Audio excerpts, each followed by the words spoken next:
જે રીતે સત્તાધારનો વિવાદ હવે દિવસે ને દિવસે વકરી રહ્યો છે ત્યારે અનેક સાધુ સંતો અને એમની સાથે જે 18 વર્ણના લોકો છે તે પણ જે વિજય બાપુ છે તેમના સમર્થનમાં આવી રહ્યા છે। આપણે સુરતમાં પણ જોયું હતું જે સુરતના લોકો છે તે પણ વિજય બાપુ છે તેમના સમર્થનમાં આવ્યા હતા।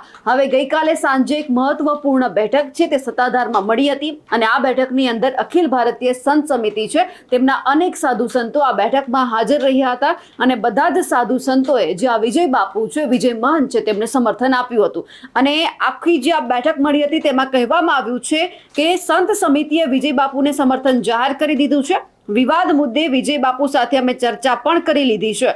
કાયદાકીય કાર્યવાહી કરવાની સંત સમિતિની તૈયારી પણ છે અને આખો જે આ મામલો સામે આવ્યો છે તેમાં સનાતન ધર્મને બદનામ કરવાનું ક્યાંક કાવતરું રચાયું હોય તેવી પણ અત્યારે આ બેઠકમાં ચર્ચા થઈ છે।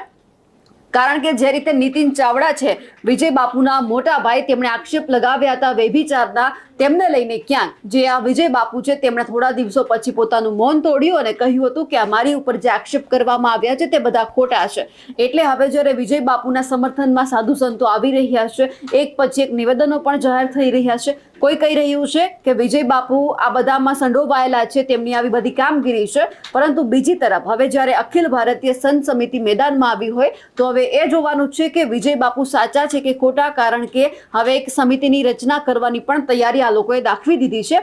અને હવે જ્યારે આખો મુદ્દો ચર્ચાનો વિષય બન્યો છે ત્યારે આ મુદ્દામાં જે બનાસકાંઠાના મહંત છે રાજેન્દ્રગીરી બાપુ તે પણ હવે આ વિવાદમાં આવ્યા છે। તેમણે પણ આ વિવાદમાં ઝંપલાવ્યું છે અને વિજય બાપુને સમર્થન આપ્યું છે। આ એ જ બાપુ છે જેમને આપણે હંમેશા જ્યારે વાવની પેટા ચૂંટણી હતી ત્યારે આપણે એમની પાસેથી સાંભળ્યું હતું કે આ વખતે કોણ જીતવાનું છે એ બધી જ માહિતી જ્યારે આ રાજેન્દ્રગીરી બાપુએ આપી હતી તે આ વખતે હવે સત્તાધારના વિવાદમાં પડ્યા છે। સત્તાધાર ગયા હતા અને વિજય બાપુને સમર્થન આપ્યું।